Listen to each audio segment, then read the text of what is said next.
Man, that's so sketchy. Yeah. All right, let's give it one more minute. How's everyone else doing? I'm good. Yeah, Gucci. Yeah. Nah. Nah. You know. Nah. You're not a morning person? No, I am. I just have like, just like, bills and shit. I'm just looking at like, moving forward and shit. Heard you. So like just the stresses of life in general.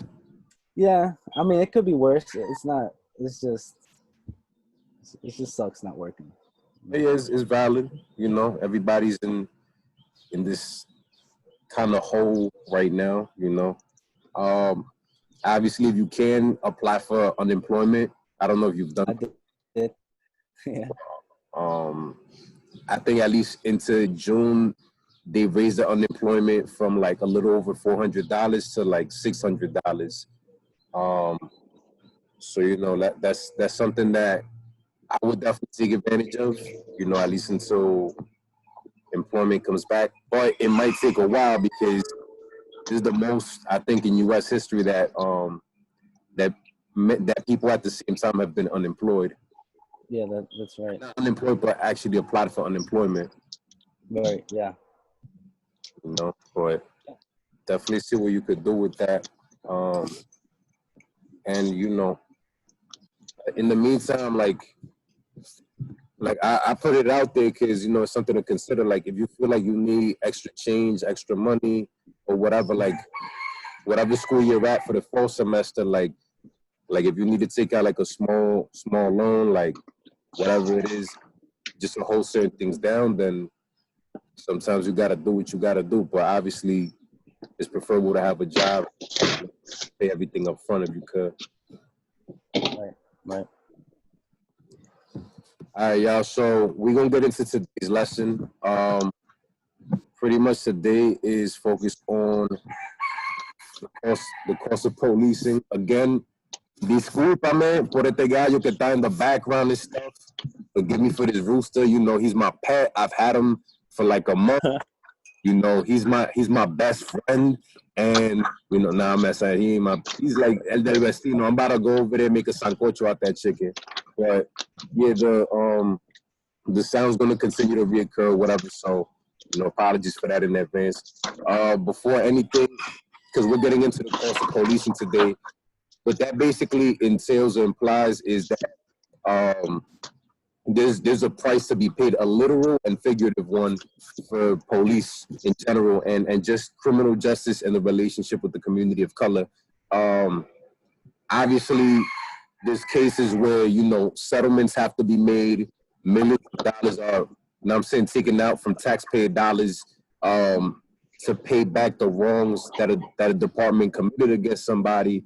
And then at the same time, just morally, it's like the cost, like it's just as damaging morally and emotionally than it is financially, because money you can always get back. You know what I'm saying? Like you can always get an investor, somebody to like make that money longer and bigger and stuff like that. But like once you take a life, it's clipped. You know what I'm saying? So like you leave scars, you leave damage in the community that pretty much is unrecoverable, because especially if things are recorded, like, and it gets big enough hype, people are always going to go back to that footage just to remember and to remind themselves how much we dislike or detest law enforcement.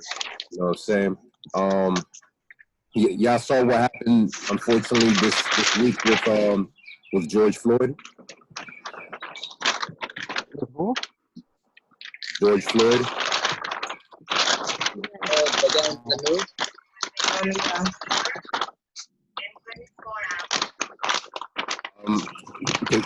Like somebody has like paper like crumbling by like the mic, if you can just put it on mute.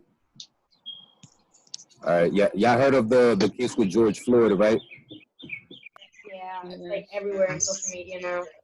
Yeah, everybody's literally reposting about it. Cardi B, You know, LeBron James posted on it. Like, everybody's talking about it. What are some of like your general thoughts, like what you saw, like if you saw what happened? I saw the video. I feel like the whole video itself was really painful. I was just like shook the whole time. Yeah. Mm-hmm. Anyone else? I wish I was there. Just show the point of doing all that extra stuff that he did. He was already down in the floor. What's the point of you being on top of him? He's telling you he can't breathe. He's telling you his stomach's hurt. He's telling you all these things and you're not listening to him. So it's like, bro, he's a human at the end of the day. You're supposed to be helping and you're not helping. You're killing him. And he died. So I hope he goes to jail. Point Perry Blank. That's a fact. Anyone else? When I first saw the video, my thoughts were like, was he harmed? Does he have anything, harmed on him and stuff like that? But then when I continued watching the video and when I saw other videos, they already had him in cuffs when he was still standing. So there was no way he was armed. There was no way he was wrong because, he was in him. So it comes to show how, like, I keep saying, people or any people of color has to be careful when we're dealing with this. Cops, they do not care. I don't think they see us. Oh, he picked up for Wendy. I don't think they see us as humans. So we just need to, For like, what? be cool-headed when we're dealing with them. Because it can take a whole 180. You can literally turn. And just like you saw yesterday. Why not eat it? Why you put here? Right. No, it's a fact. And I'm sorry that your daughter, What happened to you, mother? she felt how she felt because of the situation. But unfortunately, like, it's something that is getting into the hands, like this type of knowledge and information gets into the hands of everybody, including our children. Like this year, I think it was earlier this year where in Florida they actually arrested a 6-year-old girl. You know what I'm saying? Like they literally handcuffed her at her school. They went to arrest her. They put handcuffs, you know what I'm saying, rubber cuffs though, but handcuffs anyways around her wrists, and then they literally walked her. Hold up. They literally walked her into the back of a police vehicle, you know what I'm saying, and then drove her to the police vehicle, and then basically, what's it called? Like, get to take a mugshot. You know what I'm saying? So, and you're talking about a 6-year-old girl, and so when we hear about things like this, you know what I'm saying, how do you expect the trauma to not happen at an early age? You know what I'm saying? How do you expect for a certain mentality towards law enforcement to not be reinforced? Because it's like you start so early, like a person doesn't even have a chance to become a person yet. You know what I'm saying? You really don't even gain that much consciousness of what you're doing and what's happening around you, like retaining all that information maybe until like you're 3, 4, really 5. You know what I'm saying? Like at 5 is like a reasonable age where, like, you know what I'm saying, you start being more of an individual or an independent life. You know what I'm saying? Because the years prior to that, you're still like, I speak for myself. Like, I barely remember anything from when I was under 5. You know what I'm saying? So it's like, it's unfortunate, but we even treat children like that. But particularly children of color, more specifically Black children. You know what I'm saying? And that obviously takes a toll on the community. It takes a toll on how the community views law enforcement. And, you know what I'm saying, unfortunately, it's something that's gonna continue. It's gonna continue until, you know what I'm saying, something crazy happens like a civil war, or, you know what I'm saying, policies change dramatically and, you know, there's more hiring of people of color and this and that. But even then, it's like sometimes like people of color in certain positions, they're just token people. You know what I'm saying? They're there to like appease the public. Yeah, me too. What he said? Anna, could you put your mic on mute real quick? Thank you. Certain people, they're put in positions as token people, you know what I'm saying, to like make it look like, hey, look, there's one of y'all over here, but in reality, they're not for us. You know what I'm saying?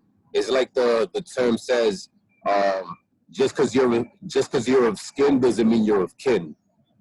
You know what I'm saying? Just because we got the same complexion, the same facial features, or you know, bone structure in our face, whatever, it don't mean that you're really for me. You know what I'm saying? So with that being said, we're gonna take 10 seconds to just, you know what I'm saying, pay tribute, you know, and give silence to George Floyd and to all the other individuals that unfortunately get murdered, because that's what it is. It's murder. It's not police doing their job. It's not none of this. Like, the videos are very clear. It's very obvious. It's very apparent. You know, it's racism and it's hate. You know, even with the Ahmaud Arbery case, it's just happened literally like not even 2 weeks ago. It's like, unfortunately, this is just kind of like the temperature of where we're at right now. And you know, if anything, we're seeing the racists come out more and more, and it gives us more awareness as to how we should move and stuff like that. So we're gonna pay 10-second tribute to George Floyd and to the rest of the people that got murdered throughout this year.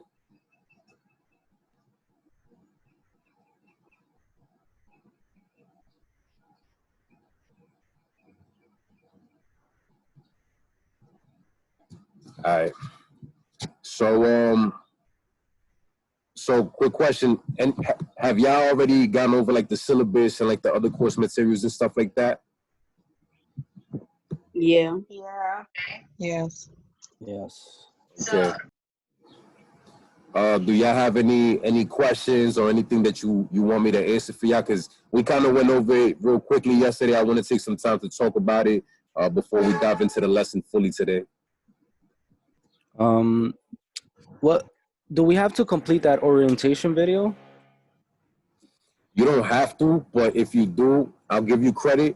I only put that there because, like, I know there's a lot of students that struggle with using Blackboard. If you're good with Blackboard, you don't have to do it. Like, Okay. Doing it or not doing it is not going to be the difference between you failing or passing the class. Trust and believe that. Like, it's only a small, I think, like 2, maybe 5 points tops that I'm giving for that. But it's basically for the purpose of you know, learning how to use Blackboard, not just for my class, but for any class. And then I'm giving you credit for learning how to use Blackboard. But if you're good with Blackboard, if you know how to use it, if you know how to get to the main things, like use the syllabus, click on the course materials, how to submit assignments, if you know how to do that, you do not have to do it. I wouldn't recommend it just for the sake of not wasting time that you don't need to waste. You know what I'm saying?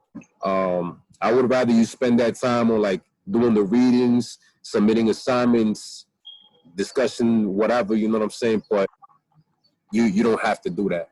Okay.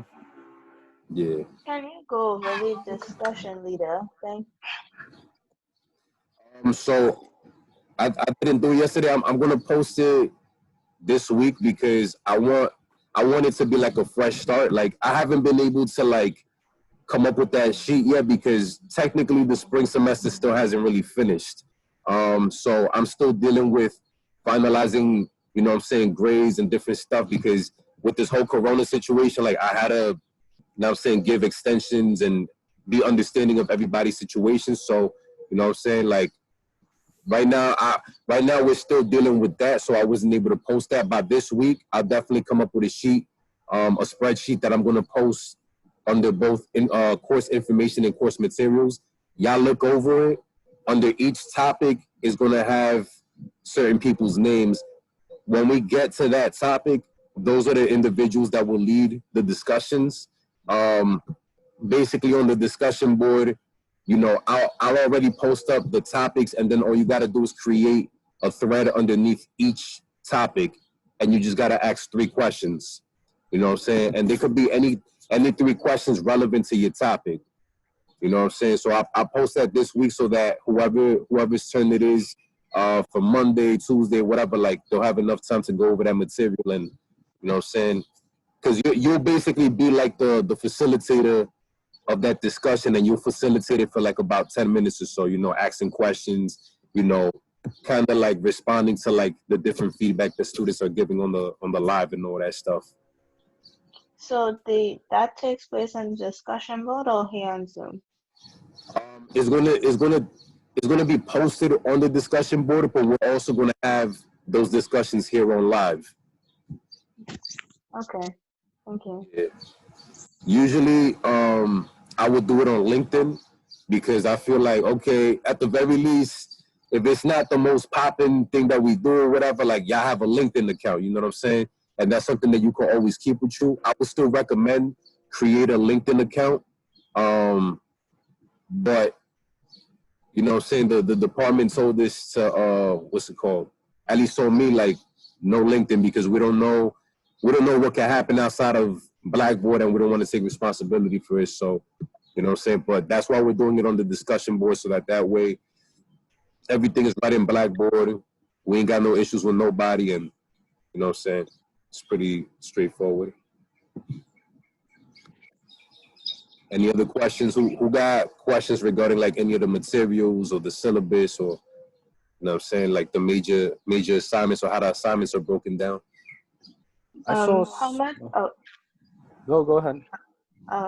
how many? Like, what was the least amount of the readings that we could have done?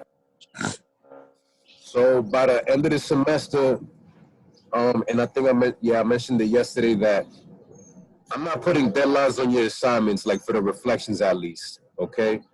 No, not the reflections, like the readings, because it has like a lot of different links. So how many what is the least amount that we could read to be prepared for class?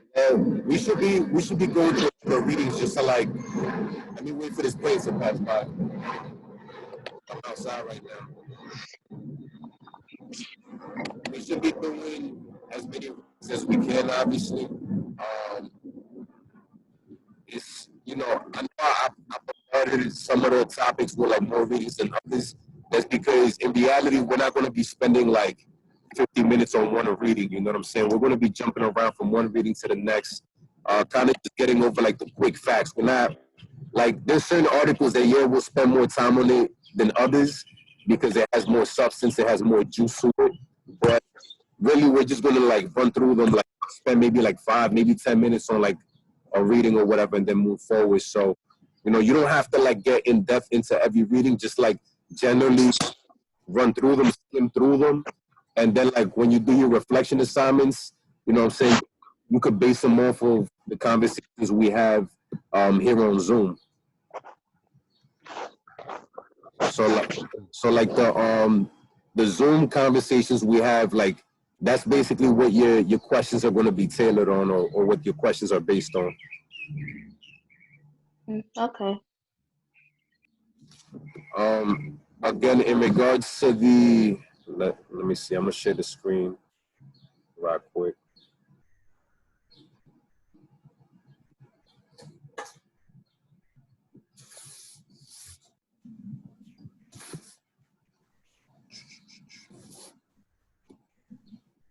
In regards to like the breakdown of each thing. So right here, you see how when you post your discussion questions, that is going to be in this format. You know what I'm saying? Nothing crazy. Reflection assignments, that's like the general ongoing assignment. They're already underneath every day.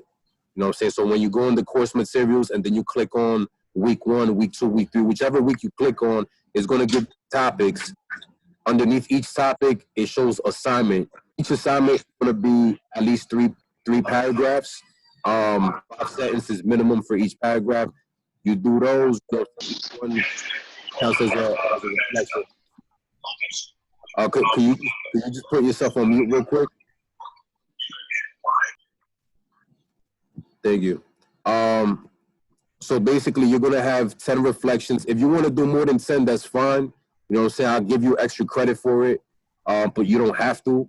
basically once you complete 10 reflections, if you complete 10 reflections, you do great on the final paper and on the final presentation.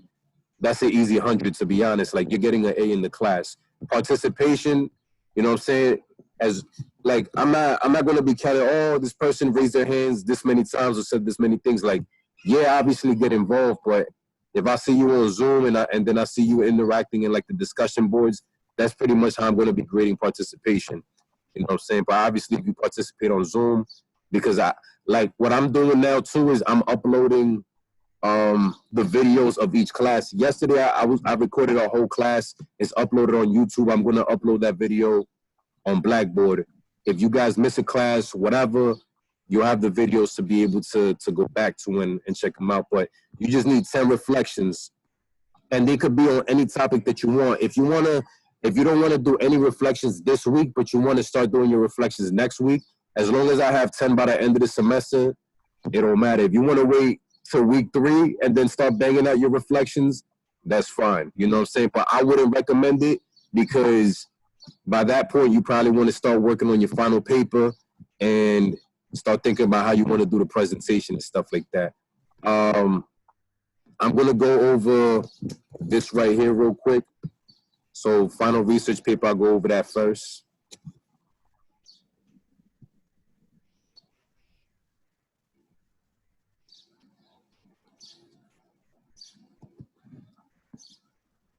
So it'll be due June 2nd.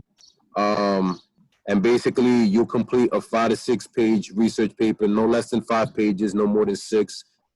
You could do this individually or in a group of up to 4. If you're gonna be in a group of 4 or in a group even of 2, 3, whatever, make sure that whoever you're doing this with is somebody that's gonna carry their weight, because whatever grade you get, that's the grade that everybody's sharing. All right, so make sure that whoever you're collaborating with, if you collaborate with somebody, is not going to give you a headache or is not going to make it difficult for you to now I'm saying, do good on the final paper. But I trust and believe everybody's going to do well. But at the end of the day, there's still always that scenario that could always come up. And basically, you're going to make an argument critiquing some aspect of the criminal justice system as it concerns the urban community. So obviously, we talked about George Floyd. If you want to talk about his situation and compare it to, like, you know, Eric Gardner, or, you know what I'm saying, who also said, I can't breathe, you know what I'm saying? Like, you could do that. And basically what you would do is you would produce an intro. There's an introduction where you basically state the purpose of the research paper in the first paragraph and what motivated this research. You go through a timeline of your topic and the history behind it. So that itself could be like about a page, a little under a page. The statement, basically you're stating your case for the criticism and why it needs to be considered. This could include examples, statistics, testimonials, court hearings, negative outcomes. Like, for example, I mentioned court hearings because later in the semester, we're going over the Central Park 5, now the exonerated 5, right? If you want to use their court transcripts as evidence, you know what I'm saying? Like quoting the court transcripts, oh, they said this in court, they said that in court, and then you're quoting it directly at a certain point. That's why I included that in there. Obviously, whatever way you feel that you can, just give me 1 second. Whatever point you feel you can really push forward to, like, basically affirm your criticism, like, yo, my criticism is valid, then you could include that in the statement. That probably would be like about, you know what I'm saying, like definitely at least a page. You talking about the issue, but probably more, you know what I'm saying? I would say maybe about 2 pages, or because you want to really drive the point home. And then the last thing is you want to propose this solution. So, like, if you feel there needs to be more diversification in the police force because, you know, there's less chances of, you know, fatalities under the hands of police, then you use those statistics and those facts that you know, wherever you get that information from, and you basically put it right here where it says propose solutions, alternatives, and then you end everything with one final paragraph, basically reiterating the issue and why the proposed solution can improve things or whatever. At the bottom, well, you know, you have to have a works cited page and you have to have a cover page too. Basically just like, you know, basic stuff. The 5 to 6 pages is from the body of work to conclusion. Works cited and cover page, that doesn't count as 1 page each. All right, because I know that's going to be a question. At the bottom, I put different resources for you. So like if you want to use the BMCC library guide, you could do that. I'm not sure if the Writing Center is still active right now, but if you want to check, their number is at the bottom, and then I provided the link to their website. And that's that for that. I'm gonna talk about the presentation right now, but do you have any questions in regards to the final research paper? Professor, can we pick any topic we want, or are you gonna give us a topic? It could be on any topic that's on the syllabus. You could talk about anything that's on the syllabus. If you want to talk about something that is not in the syllabus, like for example, the George Floyd case, you could talk about that as well, as long as you relate it back to criminal justice, the criminal justice system and how it affects the community of color. Gotcha. Thank you, Professor. For sure. Any other questions?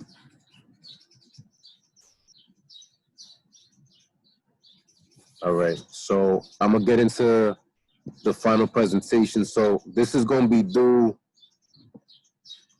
give me a second.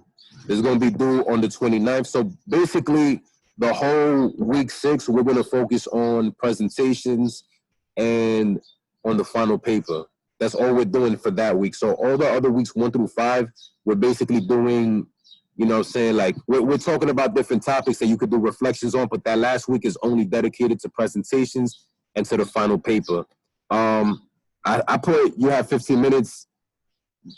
Don't pay attention to 15 minutes. Like really, I'm probably just gonna have it like 5 to 7 minutes, because to be honest, I'm not really trying to deal with too many headaches, especially for an online class. Like this would be easier if it was in person, but I know a lot of stuff can happen or whatever. Basically, you're gonna have 15 minutes to talk about what your final paper is about. And when you talk about it, you could do it in any of these formats. You could do it in the PowerPoint presentation, which I'm gonna assume most people are gonna do that because it's the easiest way to do it. If you're creative, if you're artsy, you could do a custom-made film. You know what I'm saying? Something that's like a little short film, like maybe you walk around the block and like, you know, obviously Corona is gonna probably keep people from doing stuff like this. But if you're able to, you know what I'm saying, you could definitely go for it, and I will give you the full credit. And I would actually give you extra credit for any element of creativity you're able to add into it. If you want to do a rap, sing, do a skit, you know what I'm saying, some kind of performance, you could do that as opposed to a presentation, or you could also include it at the end of your PowerPoint presentation. But if you want to do it by itself, it needs to be at least like 5 to 7 minutes. And any other pre-approved presentation style, you got to chop it up with me real quick in advance just to let me know, hey, I'm thinking about doing this, whatever.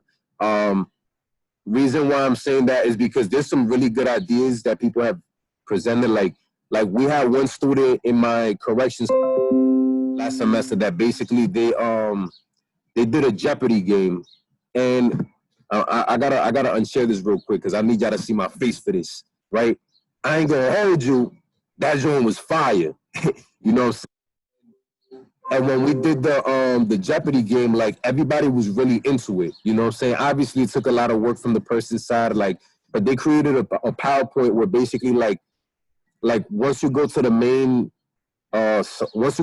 slide, on the top it says like punishment for 100, 200, 300, 400, 500, rehabilitation for 100, 200, like basically going down different topics, and they're worth different amounts of points. And when somebody said, I want to do punishment for 200, all you do is click on the 200 and it automatically takes you to the question, like what was the first instance of solitary confinement, something like that. And then you know, the answer would be like Eastern State Penitentiary, something like that. You know what I'm saying? That's another creative way to do it. Easy 100 in the sense of like, I'm definitely gonna award the 100 for just the effort and the creativity and all that stuff. So you know that's worth 25% of your grade. Really, the presentation is probably the easiest grade to get because you just got to spend 5 to 7 minutes talking about your final paper, and that basically covers 25% of your grade right off the rip. I know there's people that are shy. I know there's people that probably don't feel comfortable, you know what I'm saying, like presenting in front of people, whatever. So these are the two options that we could have for the presentations. You could choose to present here on Zoom, and basically you share your screen. Or if you want, you can record yourself presenting whatever your presentation is. You upload it on YouTube, and then you send me the link, and then I'll post a link for everybody to watch. We could do one of those two options, but you know what I'm saying, it would probably be easier to what's it called?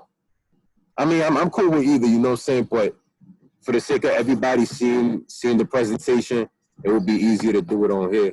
But it probably would be more convenient to just have people upload, you know, the YouTube videos and then stuff like that. You got any questions in regards to that?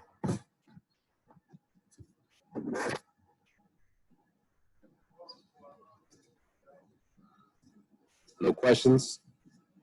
No. No. All right, cool. Wait, I have a question. Will we have to use like presentation is like a PowerPoint, or can we like not use? Do we have to use that? Well, I mean, it's an option. If you want to go over, if you want to use the PowerPoint as an option, then you're more than welcome to do it. If you have another alternative you're thinking about, you know what I'm saying, just make sure you run it by me real quick so that I could be like, yeah, that works fine. You know what I'm saying? But I would say any alternative that's not listed on the on that document, you know what I'm saying, check with me first, and then, you know what I'm saying, we could get into agreement with that. Okay, so like if we wanted to do like a rap or a song or something like that, we wouldn't have to do anything to like share a screen or anything like that. Right. If you wanted to do a rap or a song or something like that, you could do it right here on Zoom. You could also record yourself and upload it on YouTube, and then I share it with the class, whichever is, you know what I'm saying, most convenient. But it will probably be easier to get on this on Zoom, and then everybody just, like, we literally just watch you spit bars or sing or whatever it is that you do. But you don't have to do a PowerPoint along with that. If you want, you can. Like, if you have like a 1 or 2 minute rap or poem, you know what I'm saying, like, then it would make more sense to do it at the end of a presentation. But if you already have like a 5 to 7 minute rap or poem or song, then, you know what I'm saying, it probably, like, you probably could do it without the PowerPoint or anything like that. But if you're gonna do that, you gotta come crazy though. That's the only thing I'm saying. Like, you gotta come with like real bars, like, you know, yo, this is the next Cardi B, this is Cardi C. You know what I'm saying? Like, that type of stuff right there. So other than that, like, we definitely welcome it. You know what I'm saying? Like, I'm gonna rap for y'all at some point. And like, I want y'all to have fun and to enjoy your learning experience as much as possible. So that's why I included that in there as well. Thank you. For sure. I have a quick question. Yeah. So the paper is due June 2nd? Yeah. 2nd. Yeah, 2nd. So that's like next week. Oh shoot, my bad. When 7/2, that's July, right? 7/2? Yeah, 7/2. Yeah. No, Yeah, that's my bad. I meant July. 7/2. Don't scare me. Yeah, no, my bad. I need to do that. Nah, I'm like, oh my God, what the hell? diablo, professor, tú me vas a matar, eh. Right, like, what the Yeah, hell? nah, the final paper is at the end of the semester, so week 6. Okay. 7-2, The presentation July is 2nd. first. The presentation comes before that, yeah. Presentations will start on the 29th. The final paper is due like the literal exact last day of class, just to give you as much time to like work on it as possible. Okay, thank you. For sure. Any other questions, concerns, comments? I bet. So we're gonna get into today's lesson. So if you can, I'm gonna give you like a minute, pull up your Blackboard, pull up the course materials or whatever, because one thing I've noticed is when I share my screen, sometimes it doesn't show like the words of what I'm sharing clearly. So I want you to follow along so that way, you know what I'm saying, it could, like, it makes it easier for you to follow along. Because when I share the screen, sometimes the words, like, they look like they're like in Arabic or something like that, or they look like some kind of symbol, you know what I'm saying? It don't look like words. So I'm gonna give y'all like a minute or two just to pull up your Blackboard accounts, and then I'm gonna tell you which readings I'm going over as I'm going over them.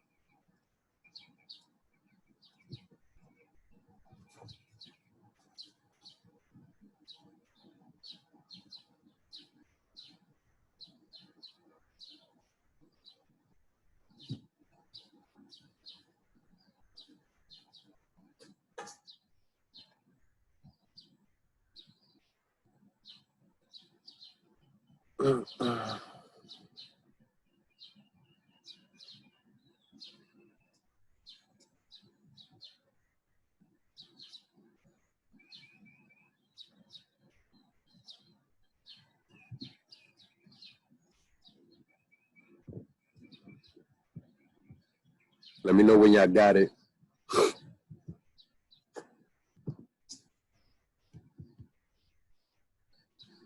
I'm good. Got it. Got it. Good. I'm good. All right, cool. So the first joint we're gonna go over. Give me a second.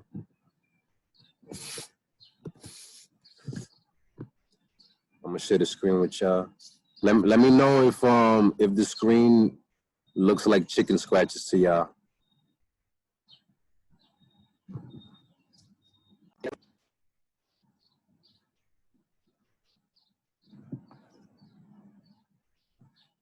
Still looks blurry. It looks Yeah, that's blurry. Yeah.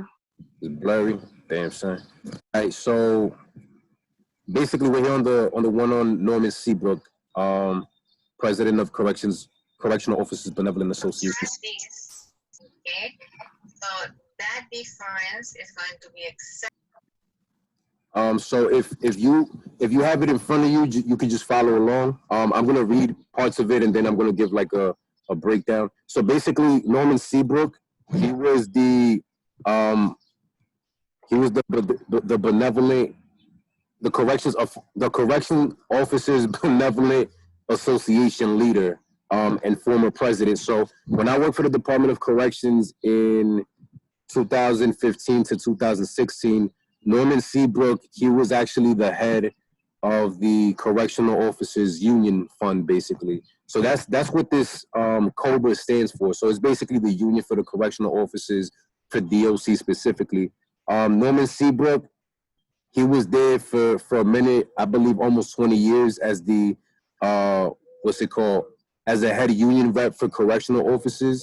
There's over 10,000 correctional officers for the Department of Corrections. So you could imagine all the people that get affected by this. Just to kind of give a breakdown, correctional officers, they make up like the career lifespan is about 20-25 years. You know what I'm saying? Like by the time they retire, they're probably going to be 40 to 50 years old. And then, as I mentioned yesterday, if you work in law enforcement, at the end of your life, you know, and this is for correctional officers, police officers, whatever, you know, say law enforcement in general.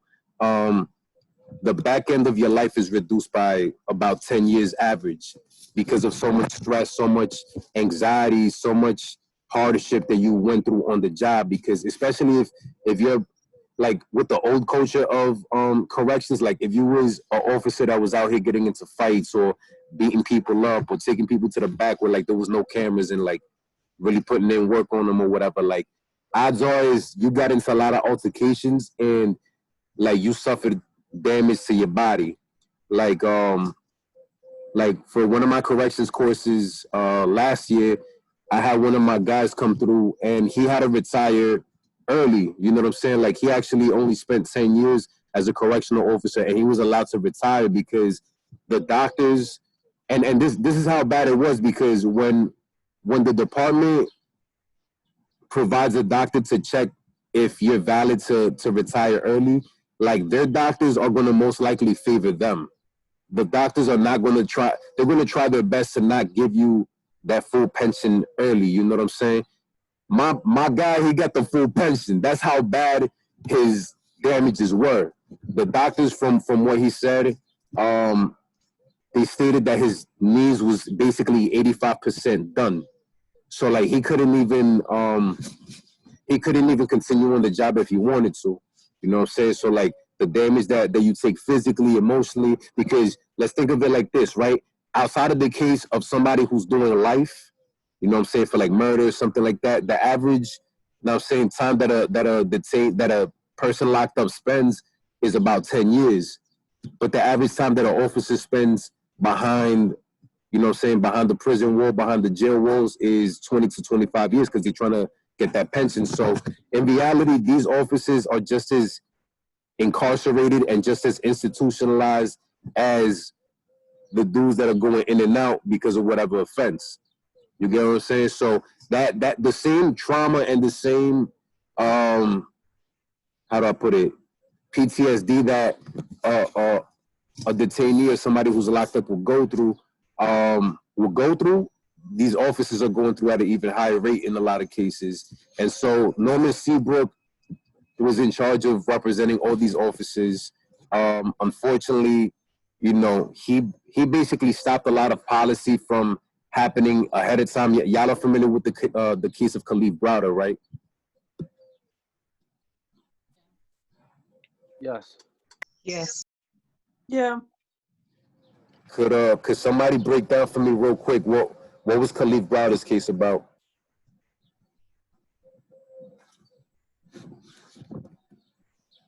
He was wrongfully convicted. He was awaiting trial. He didn't want to admit that he was guilty. And he didn't have his people didn't have money to bail him out, so he was awaiting trial for a long time. And when he got out, he was trying to adjust and then kill himself. Yeah. Oh yeah, he was in solitary confinement for like 2 years. Yeah, that's a fact.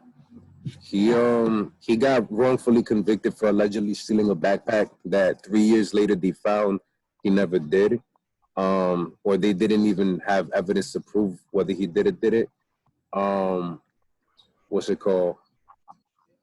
While he was locked up, he basically got jumped by gang members, or you know what I'm saying, different dudes behind the wall. He got assaulted by officers. You know what I'm saying? There's actually footage of him actually having his hands behind his back, like he's cuffed, like his hands are literally cuffed behind him. And you see an officer just slam him on the ground and they start beating him up, whatever. He's attempted suicide while behind the wall. And basically he came out after they found that they didn't have evidence to convict him, even though he spent 3 years in Rikers Island. He came out and he was getting his GED. He got his GED, then he got enrolled into Bronx Community College. And unfortunately, he'd never finished because all the trauma he went through basically pushed him to the point where like he felt he needed to take his own life. The policies around solitary and the use of solitaire in a lot of cases have actually been pushed back and confronted because of Norman Seabrook. Okay. A lot of the policies around solitary confinement and, even just the treatment around juveniles have been opposed because of Norman Seabrook, because the argument is going to be our correctional officers are already asked to take on a huge task and huge burdens and responsibilities, and now you're going to take solitary away from us. We don't have anything to defend ourselves with, this and that, against the juveniles or whatever. So like, this is one thing about unions in general, and we're going to see also with police, especially for like big agencies like police departments or like the Department of Corrections. Their unions are powerful, and they can provide so much pushback that it keeps policy that's going to actually be beneficial from actually taking place, because the job of the union is not to be looking out for the best interests of, the victims of a crime or whatever. Even if the crime is done by an officer, their job, right, is to protect the rights of the officers. And so even if what they're doing, even if what they're protecting is morally wrong, they're going to go hard and protect that because that's quote unquote their job. You know what I'm saying? Like in the case of what's his name? Officer Pantaleo, the dude that killed Eric Garner and put him in the chokehold. Like he spent how many years before they finally removed him from being a police officer? You know what I'm saying? Like there's so much pushback, and even when officers get fired, like they always, in a lot of cases, in so many cases, they get rehired in a different police department, like in a different city, different county, state, whatever. You know what I'm saying? Even if they got fired for misconduct or something of that nature. So Norman Seabrook, he basically got caught up in an embezzlement scheme. They found $18,000 in cash at his crib. You know what I'm saying? He basically was embezzling millions of dollars from the union pension fund of the corrections officers into hedge funds and into like other accounts, and then he would pocket like a certain amount of that money.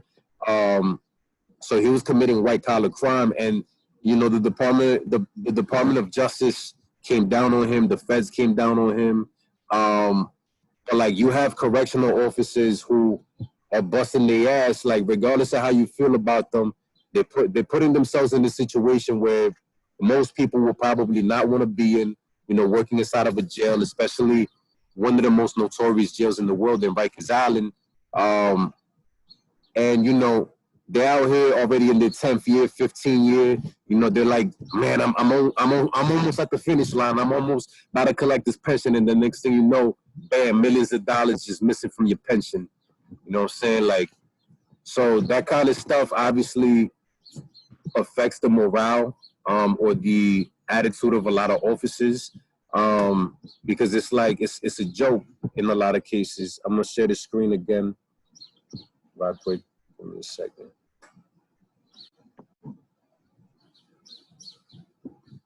So that's the case with Norman Seabrook. So he got sentenced to 58 months in prison for accepting bribes in exchange for investing union money in New York-based hedge funds.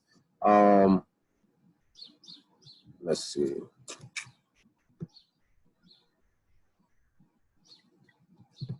So he was sentenced to 58 months in prison for his role in a bribery scheme in which he accepted $60,000 in bribe payment.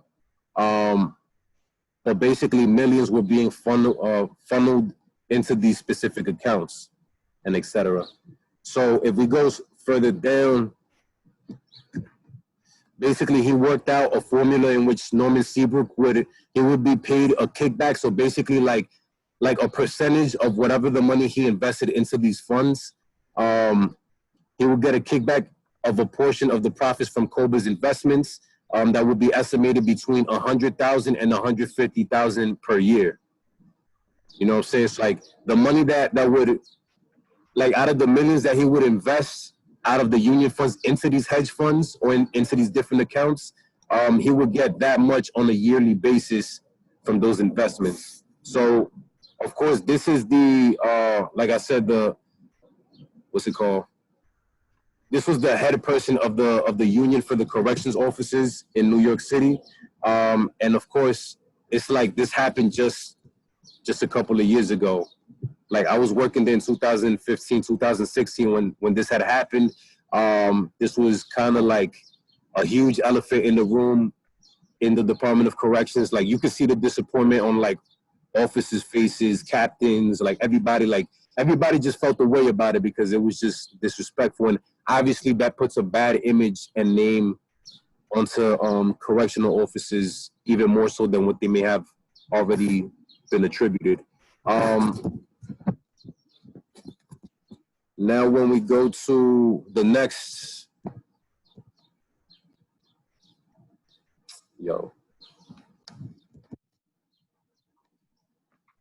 I'm trying to close this out. I'm not trying to promote nothing. I'm not trying to advertise AT&T. I'm just trying to get this out the way.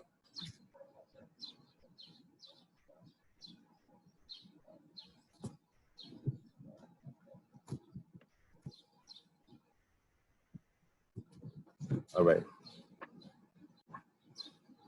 So right now this is bugging out. Hold up. All right, so over here, this is Joseph Pont. He was actually the commissioner for the Department of Corrections at the time that I was working there. A commissioner is basically the highest person in the department. He's basically like the CEO / president of the Department of Corrections, but they just call him commissioner. What the hell? Okay, I did not click that. But basically, Joseph Pont, he was using DOC vehicles to drive, you know, to places on his own time, go back and forth between home, this and that. His salary was over $200,000 a year, yet he still felt he needed to use DOC administered vehicles in order to support himself. After questioned by the Post, it only said in the statement that it would correct this quote-unquote oversight by amending Pont's W-2 form to include all benefits totaling over $11,000. So basically, the benefits that he got from like using DOC vehicles saved about close to $12,000. Yeah, like it's significant, but it's kind of chump change because he probably wouldn't be driving as much as that. So you could probably he initially reported $580 in auto fringe benefits for 2016, but later forced to amend the total to $17,000 plus after admitting to the Department of Investigations that he drove 18,000 plus miles that year on personal trips to Maine. So, you know, my thing is, if you're gonna get caught up in tax fraud or something like that, like it better be worth it. You know what I'm saying? Like it better be something that's like, so like I'm even if I get caught up and jammed up, like I'm gonna still have this money after the fact. You know what I'm saying? Like he didn't get arrested or anything like that, but he definitely ended up resigning from his position because obviously he didn't want to continue to face that embarrassment and the scrutiny. Because imagine you're working in a form of law enforcement and it's like you definitely out here doing some nonsense. We're gonna go over this real quick. Which NYC government agencies are the most corrupt? So this is from the Gothamist. This came out in 2014. Well, you know, they haven't come up with more recent information. Basically, they're going over the Department of Investigations supervision of people. So when you see this right here, DOI, this is short for Department of Investigations. So the Department of Investigation, they basically are the overseeing agency. They're basically like the police of every single agency in New York City, whether it be ACS, whether it be the Department of Education, whether it be the Department of Corrections, firefighters, whatever. Like basically, DOI, they're making sure that these agencies are not doing corrupt activities and doing things of that nature. Could y'all see this right here?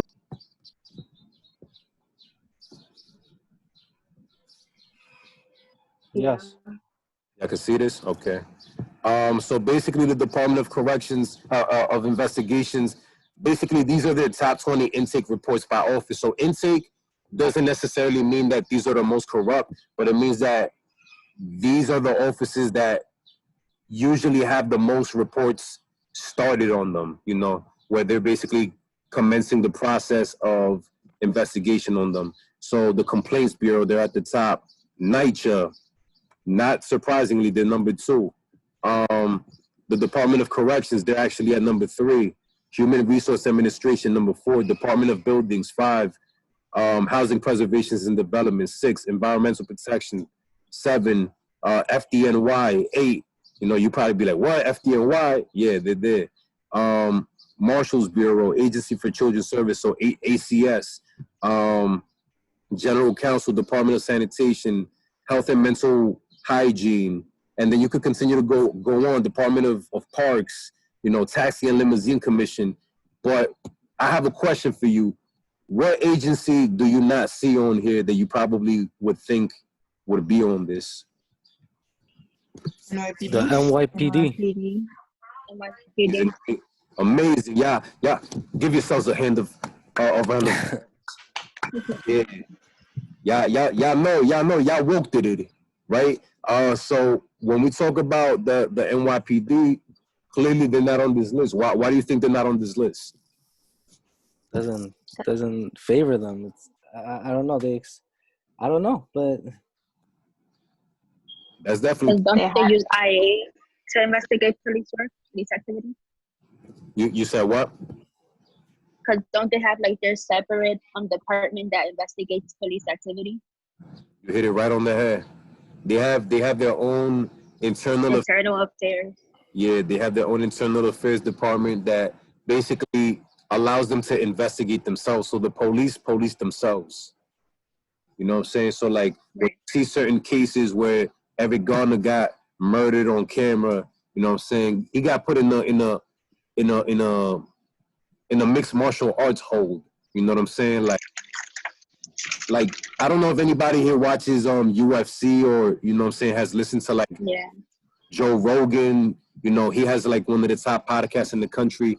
Like he actually, because he's the commentator for UFC fights, so he does the play-by-play. Like, oh, he just hit him with an elbow, he just hit him with an upper knee. This, and you know what I'm saying? Like he does the play-by-play, so like he knows the craft and the art of MMA. So like when he on his podcast pulled up the Eric Garner video and he started breaking it down, he actually said, you know, the hold that the officer put on Eric Garner, that's a legit chokehold.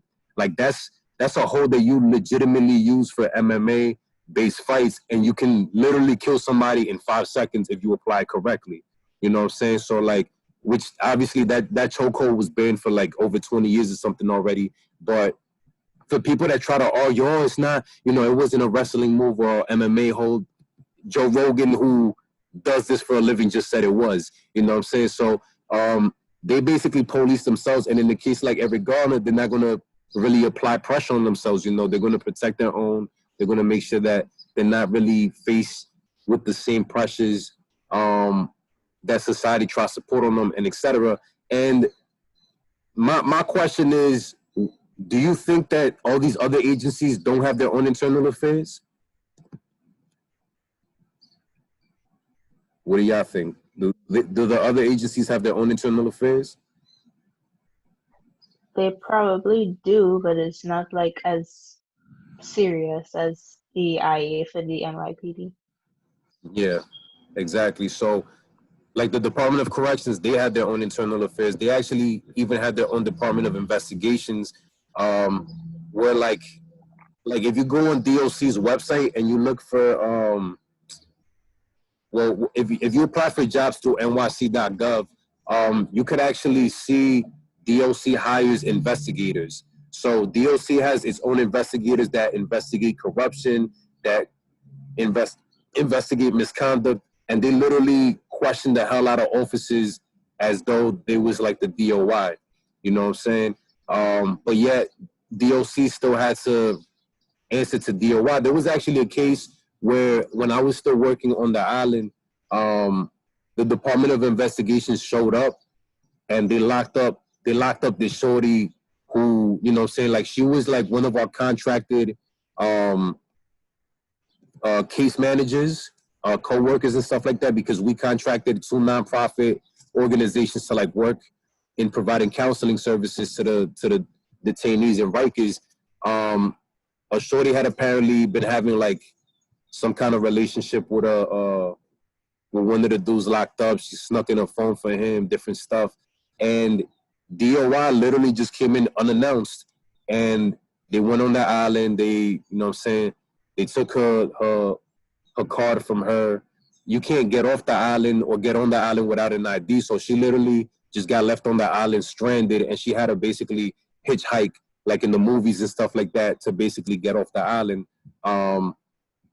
And, you know, she ended up going through the whole DOI investigation process, and DOI sat myself, like, and my whole department down and basically did like a 2-day training session on what corruption looks like, if we see any type of corruption, how to respond, this and that. Like, you know what I'm saying? Like, they really get involved, like, when they do get involved.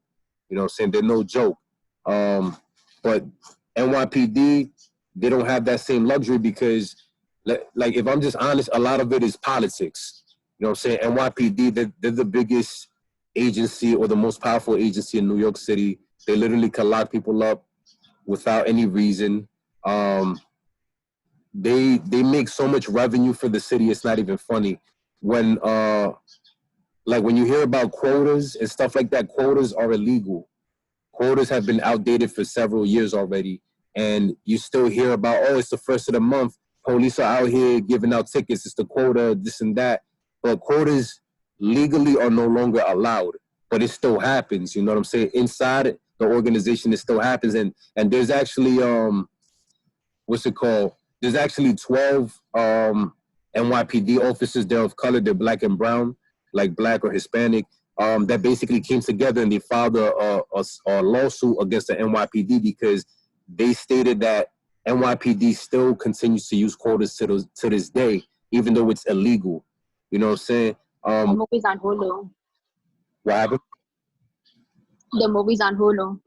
Yeah, it's called. I know which one you're talking It's called Crime Plus Punishment. I'll put it right here in the chat for y'all to. Yeah.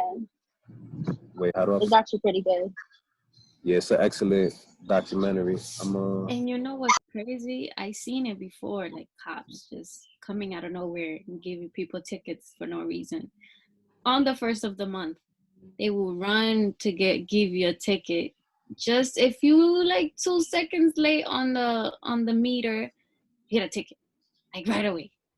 If you standing somewhere, you get a ticket right away. Like it's just fiending to give you a ticket. And I've seen it before, which is crazy. Right. And you know, it's done because they make millions of dollars for the city. Those tickets, that's how the city makes its bread. And the moment that they stop doing stuff like that, like even stop and frisk, you know what I'm saying? The moment that things like stop and frisk or quotas and all that stuff finishes, it's like you basically taking money out of the city's pocket. And that's why they're not really sweating it like that. Because a lot of these tickets, they're for like minor offenses. Like people are not really going to jail for them. But eventually you can go to jail because if you don't pay these tickets, then the city can pass it off to a debt collector, you know what I'm saying, like a collections agency. They basically start reaching out to you, et cetera, et cetera. If you don't respond to to the collections people, they can file to take you to court. And obviously, since you probably won't even be checking for this half the time, they'll win the case because you don't even go to court to represent yourself. And then next thing you know, there's a warrant for your arrest because you didn't pay for these tickets. So a ticket eventually does end up leading to like being locked up and stuff like that in a lot of cases. DOI investigations by office. So the actual number of investigations that do happen, NYCHA is number 1, DOC is number 2, Department of Buildings, FDNY is number 4. You know what I'm saying? So like when we talk about FDNY, this and that, you think, oh my God, they're so noble, they're so this. Same way like how they try to portray for the NYPD as well. But it's like they're the 4th most investigated agency out of all of them in New York City. And New York City got some pretty big agencies. Then you go into construction, et cetera, et cetera. You know what I'm saying? You could go down the line and pretty much see what the agencies are. Now, if you're talking about investigations per every 1,000 employees, you got School Construction Authority at the top, Department of Buildings, number 2, Housing Development Corporation, Consumer Affair, NYCHA, you know what I'm saying? Like, it kind of switches around the placement a little bit, but it's because some agencies have more people than others, you know what I'm saying? So it's like the ones with smaller amounts of people, like, the numbers could be closer together because it's less people in those agencies, but some place like a DOC that got over 10,000 employees, you know what I'm saying, per every 1,000 employees, it's like, nah, they don't got 1,000 employees, they got over 10,000. Where like a small agency, you know, or like an agency like Consumer Affairs may have way less than 10,000 or whatever. And that's kind of it for that. So, you know what I'm saying, that's something to consider. I'm gonna skip over this KKK joint right here. The title pretty much tells you right here, you know what I'm saying, KKK members who worked in Florida prisons arrested for planning to murder Black inmate. So right here, they name the individuals: Thomas Jordan Driver, David Elliott Morgan, Charles Newcomb, you know what I'm saying? And one of them was actually like a senior officer as well. Like he had a level of rank. What's it called? Driver has been employed by DOC as a correctional officer since 2010. This situation dates back 2015, so it's not even that long ago.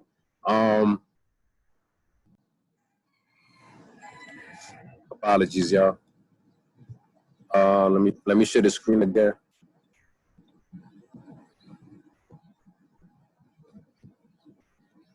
So like this case right here, we're just gonna go over it real quick. KKK members who were arrested for planning murder of Black inmate.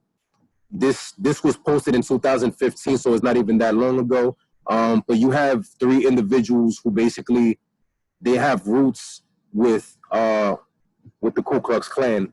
Besides wearing the DOC badge, they also wore hoods of white terrorist organization, the Ku Klux Klan, and had plans to murder an African-American inmate in retaliation for a fight he had with one of the men. So I guess the dude that's locked up probably whipped one of their asses or whatever, you know, and then the other 2 was like, all right, we basically gotta lynch this dude, you know what I'm saying? In other words, because that's basically the vocabulary that Ku Klux would use, especially if you're trying to murder somebody. But it was 3 individuals: Thomas Jordan Driver, who was 25 at the time, David Elliott Morgan, who's 47, and Charles Thomas Newcomb, 42. They got arrested. Driver, he'd been employed by DOC as a correctional officer since 2010, so since he was 20 years old. So he started young on this racist type of time, while Morgan has been an employee since 96 and works as a correctional officer sergeant. So you had somebody of rank that basically got involved with, you know what I'm saying, this kind of, you know, to put it lightly, this type of fuckery, because that's what it is. And obviously we see a similar case with what happened with George Floyd, because I don't know if y'all seen it. I'm gonna share real quick. I don't know if y'all seen it, but there's actually a picture where the officer that, what's it called? I'm gonna pull it up on IG real quick.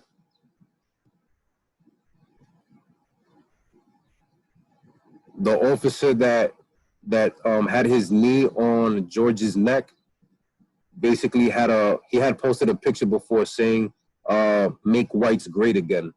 I'm gonna see if I could pull it up. I don't know if you're gonna be able to see it, but if anything, if you go on my story, you could check it out on Instagram. But let me know if y'all can even see that. He said what?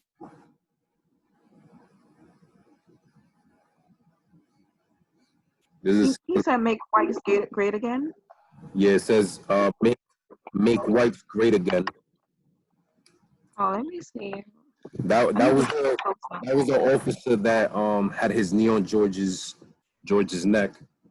And so we obviously see that to this day we still have Ku Klux Klan members or some heavy racists that work inside of the inside of police departments. All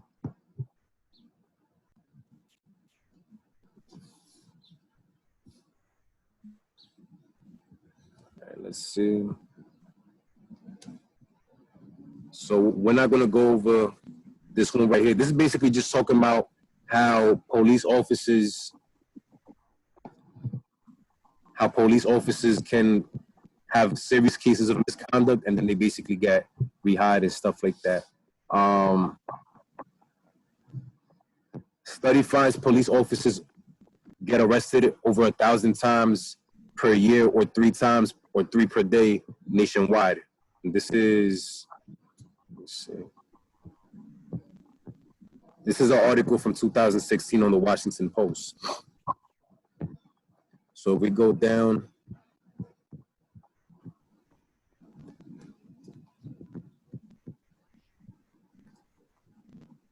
for example, there was so far this month, 2 NYC commanders have been arrested on corruption allegations. An officer in Killeen, Texas has been accused of sexually assaulting a female driver. A Philadelphia officer has been charged with extortion of a drug dealer, and an officer in Honolulu has been accused of raping a 15-year-old girl. So, you know, you have some crazy cases that go on with officers, and basically a lot of times it just goes under the rug. Police officers are arrested about 1,100 times a year, or roughly 3 officers charged every day. According to a new national study, the most common crimes were simple assault, drunken driving, and aggravated assault, and significant numbers of sex crimes were also found. About 72% of officers charged in cases with known outcomes are convicted. More than 40% of the crimes are committed on duty.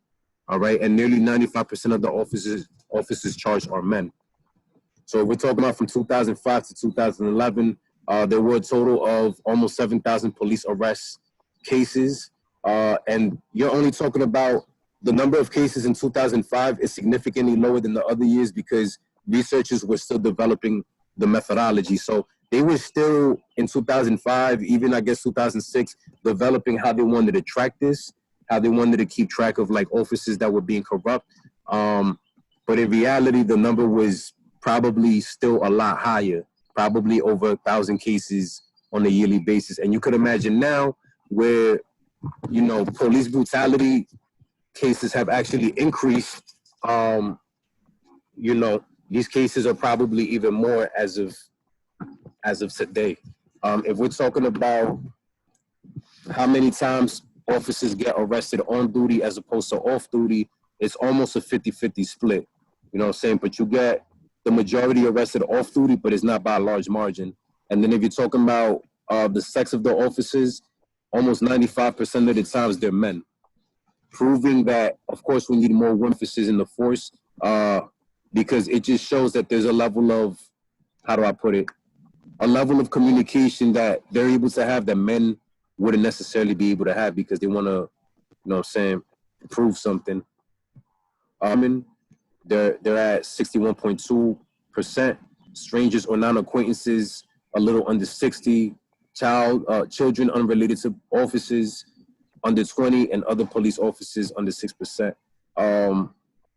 So, you know, these numbers, you could run through them during your off time as well, but I just wanted to give you like some general statistics in regards to like the different officers, officer numbers that get caught up in these types of situations, because when we talk about misconduct and brutality, you know, the hood, right, as we would say, the hood, or just our communities or communities of color, like they're not, and not every community of color is necessarily the hood, right, because there's like nice places that are community of color that there's not violence and stuff like that. But in a lot of cases, unfortunately, it's the hood because we don't have the same economic job opportunities a lot of privileged white Americans do have.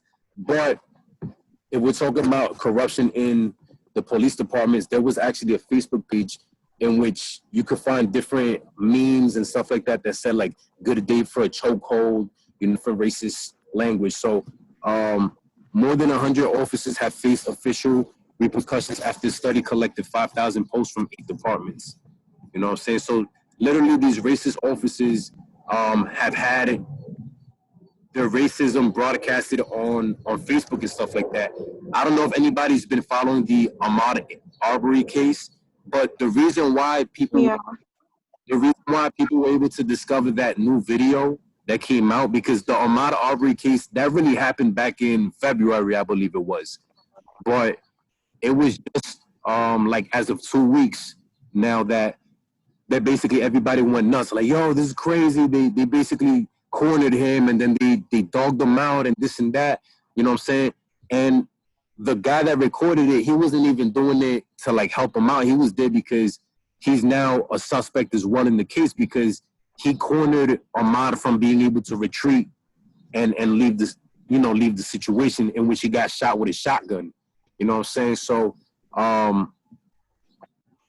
basically the way they discovered that footage is somebody posted it on Facebook. They were basically bragging about it, and they were talking mad shit like, oh, look at this, blah, blah, whatever. And then that video got leaked. Somebody shared it. Somebody leaked it from outside the private group. And then obviously now everybody sees it and made a big situation out of it.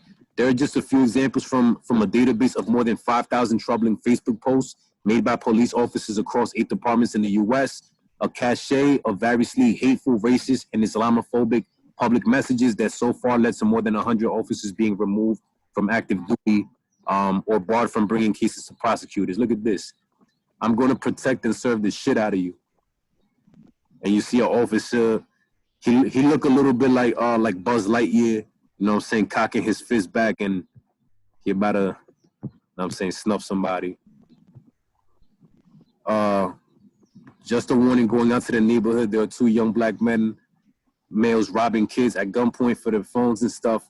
One is 6 feet, medium complexion, around 18, 20 years of age. Long story short, at the end he says, be safe and call 911. The cops in the neighborhood are well aware of these 2 and are on the hunt. This is basically the same excuse that the McMichaels, the people from the Ahmaud Arbery case, they said the same exact thing. Whenever these people in masks show up, they should be greeted by these people in masks, who should send them to these people in masks. You know what I'm saying? So it's unfortunate that specifically police officers feel that they can be this comfortable to share this kind of stuff on social media at that. But, you know what I'm saying, if anything, it definitely makes it easier to weed them out, to be able to prosecute them, or to be able to get individuals, you know what I'm saying, the limelight and attention that they're looking for and stuff like that. The DOJ, they basically do investigations, and, you know what I'm saying, they focus on criminal and civil cases a lot of times. When Ferguson had happened years ago with the whole Mike Brown situation, they basically got involved, and what's it called?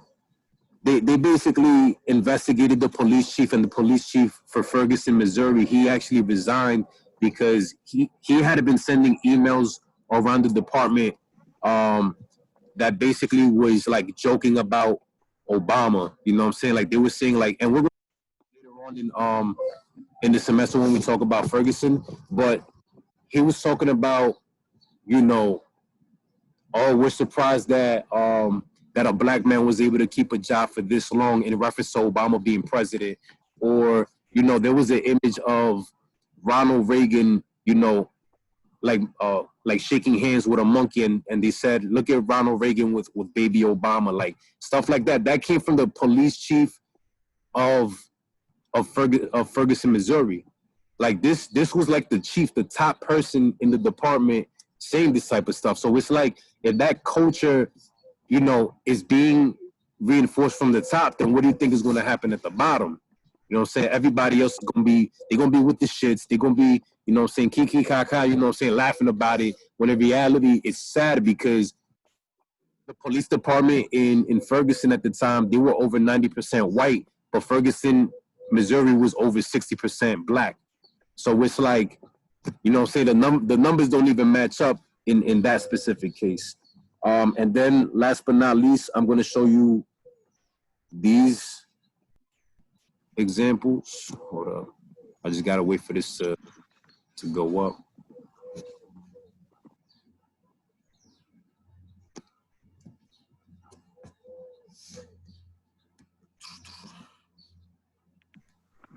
Could y'all see this or not?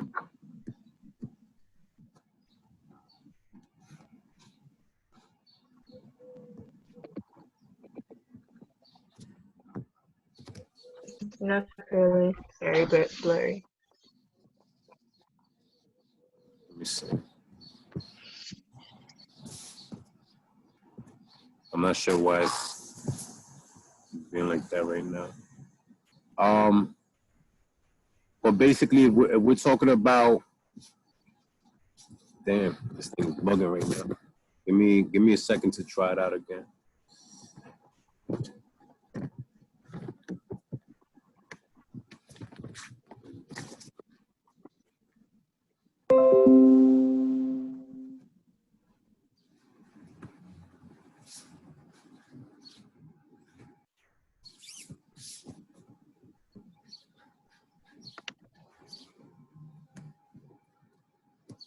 Yeah, if anything, pull it up on your side so you can see the graph. But I'm gonna just go over the numbers real quick in regards to like how much departments spend. Oh, okay, can y'all see that right there?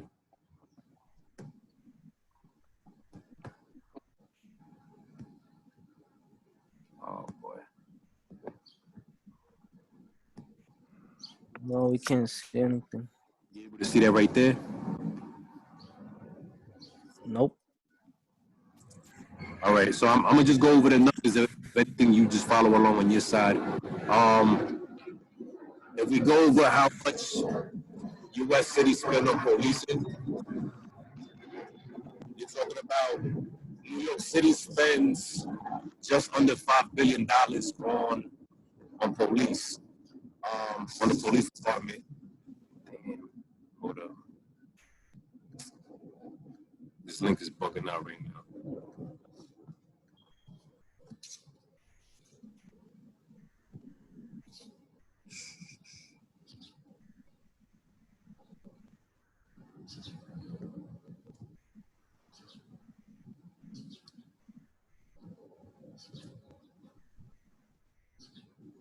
So on a yearly basis, New York City is just under $5 billion on policing.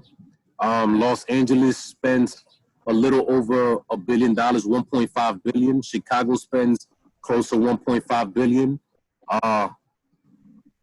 Houston, let's see.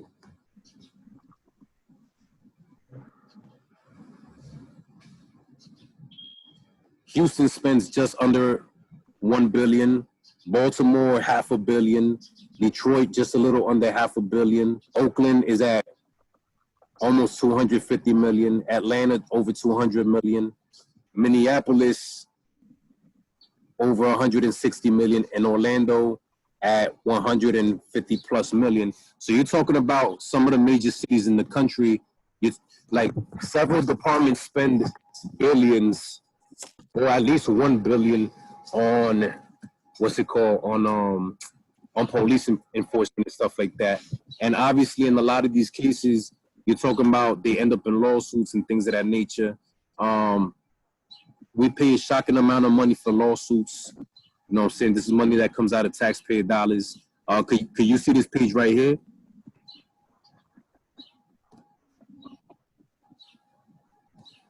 Yeah.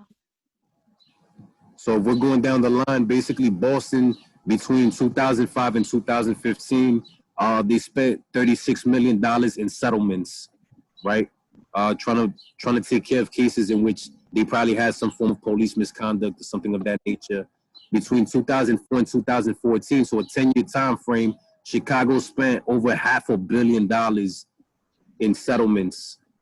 You know what I'm saying? Trying to make sure that that they could close out certain cases and stuff like that. Cleveland, between 2004 and 2014, over $8 million. You know what I'm saying? Dallas, 2011 to 2014, they spent close to $7 million in settlements. Denver, $12 million since 2011. This post This post is, let's see, from 2015. This is from 2015. So since 2011, Denver has spent $12 million in settlements. Los Angeles, between 2002 and 2011, they spent over $100 million in settlements. And this is all for like police misconduct related stuff. Like this is all specifically police misconduct. Minneapolis, which was the case yesterday or the day before, since in 2011 to 2014, they spent over $9 million in settlement. They're definitely going to pay something up for the situation that happened yesterday. Between 2006 and 2011, New York City has spent just a little under $500 million in settlements. So you're talking about in 5 years, New York was able to almost get to $500 million in lawsuits and settlements and stuff like that. You know what I'm saying? And obviously it shows, you know, the situations are just bad. Like this sum included a more than $7 million settlement awarded to family and friends of Sean Bell, an unarmed black man killed by officers on his wedding day in 2006. Officers were ultimately acquitted on all charges stemming from the incident, through the NYPD eventually firing one officer and forced 3 others to resign. Now, of course, we would have to go back and see if that officer eventually got back on the force, but, you know what I'm saying, at the very least, you know, you could say, yeah, they got fired, but in reality, what does justice really look like? If you take somebody's life, then your life should be taken from you as well, at least if we look at it from that perspective. You know what I'm saying? Oakland, 1990 to 2014, they spent over $70 million. And you could continue to go down the cases or whatever, but overall, I just wanted to kind of share these images and statistics with y'all because this is basically the face of policing right now. This is where we're at. If anybody knows the history of policing, you would know that the first form of police in the country were slave patrol. So they were actually individuals that were sent out to run after runaway slaves and basically bring them back to their owners and, you know what I'm saying, put them back into captivity and stuff like that. And, you know what I'm saying, you could just you could just literally Google that, slave patrol, and then there's actually a law enforcement museum that's in Washington, D.C., and it's actually on the website as well. Like the slave patrol, they had an oath similar to like when you're a police officer and then you know what I'm saying, you raise your right hand and you give an oath. It's the same thing. If you put slave patrol badge and compare it to like NYPD badge today, not NYPD, but like LA Sheriff's County badge. I'm gonna share it real quick so y'all can see it.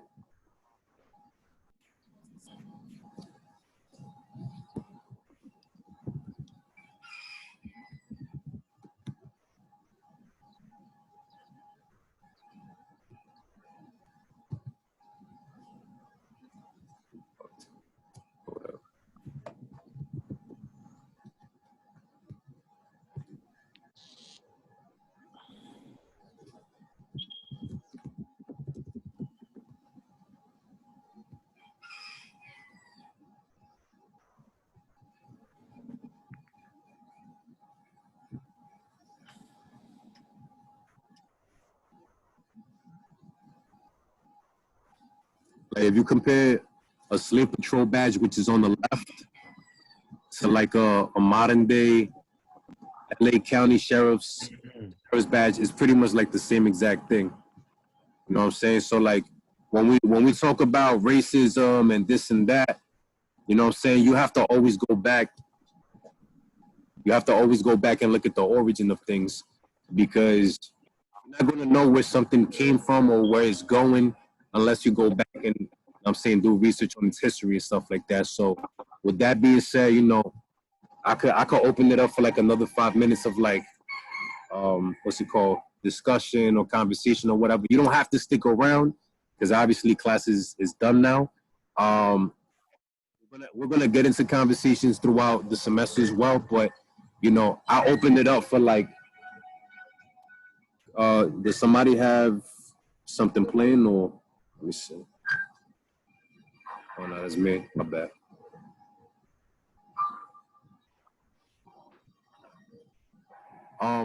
But I'll open it up for like a few minutes of discussion. Like anybody that needs to leave, you're more than welcome to log off because I know it's 10:40. But if anybody wants to like add in like a couple of points, you know what I'm saying, feel free to do so.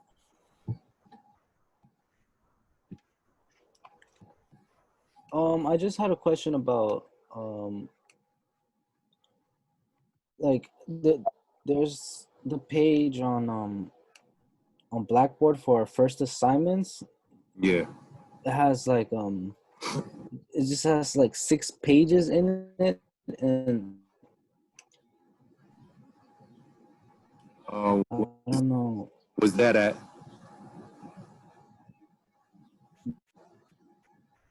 There's this, it says due date Saturday 30th, but it says review. That's on the first. That's under hold on. So if you go to What do you? course What materials? Course material. And what about? Yeah, where it says. Yeah. Yeah. What about course material? Yeah, on where it says week 1, May 26th to May 28th. If you click on that, you know, it has like 6 pages. It says intros. Then it has page 1 of 6. What for underneath intros, the assignments for intro? Yeah. Can I share my screen? Yeah, you can share it. Let me do this.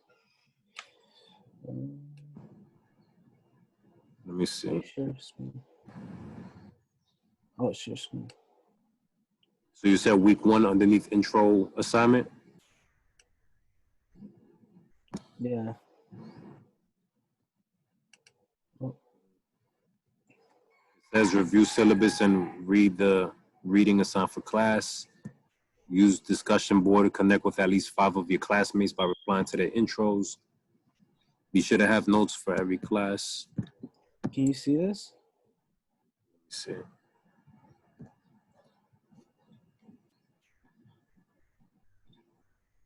Yeah, I see you. Well, what are you referring to? So I'm just not sure where to put the. So there's 6 pages, and I just want to know where are we uploading our assignment to? No. That don't even pay attention to that right there. Like, if you go back to course material and you click on like right underneath at the bottom, you can see the table of contents. That's why it's saying 6 pages, because it's 3 for the titles and then 3 under each assignment.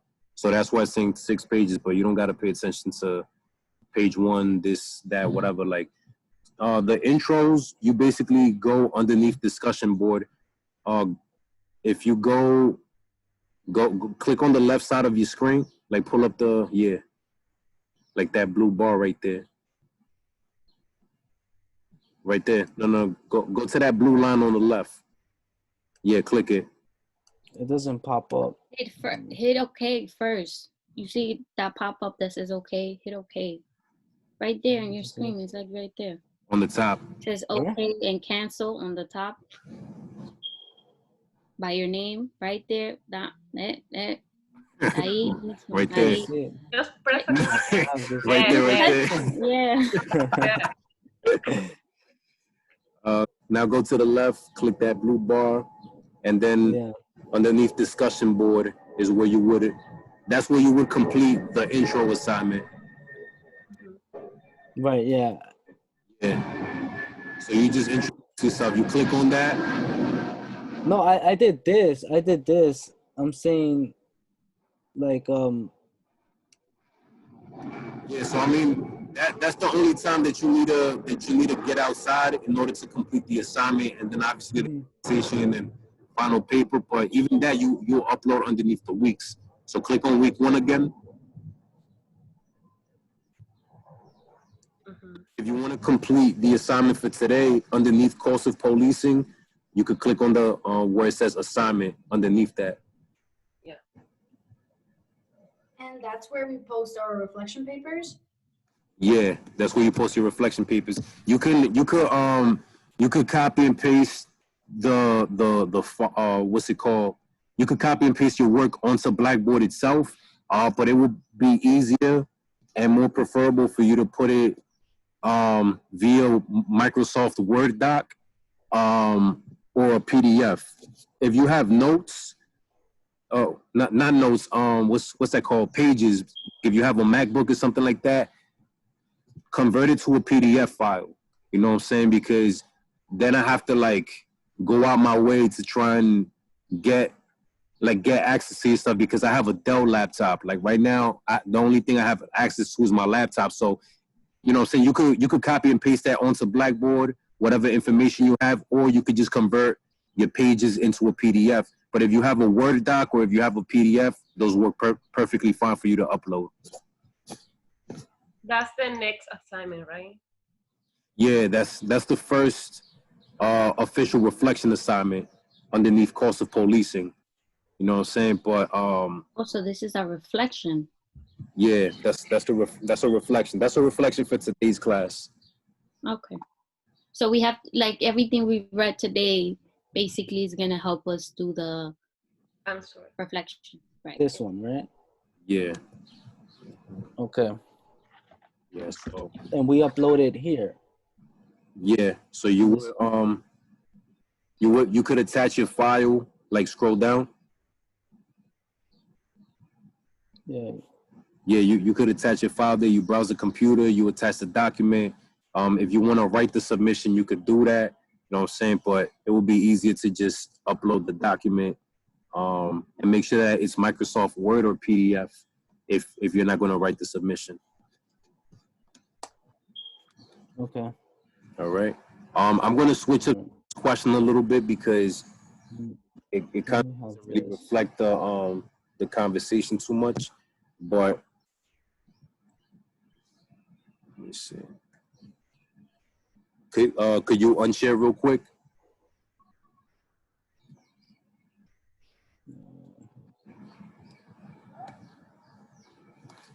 Sure. I'm gonna change the question up a little bit, but it's so that it can match more of like what we went over today. Obviously, if you have any questions, you can hit me up at any point. I'm gonna put my IG again if you wanna hit me through there as opposed to email. If you're gonna hit me up through IG, you know, send me a DM first and be like, yeah, you know what I'm saying, to make sure that I know that you're like one of my students or whatever, because you could just be a catfish profile for all I know, you know what I'm saying, like just trolling and whatever. But, you know what I'm saying, if you got any questions, I'll be here. I'll stick around for a little bit.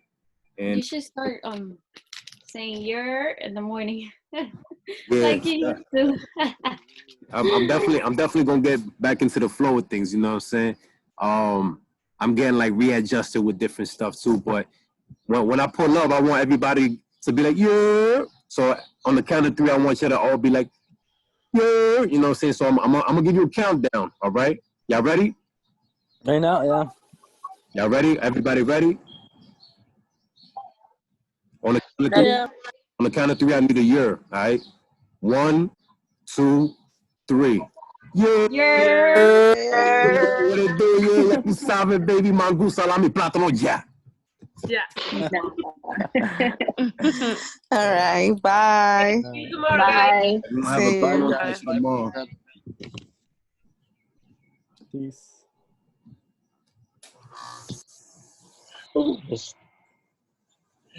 Yo, RT dia ka na makulutas.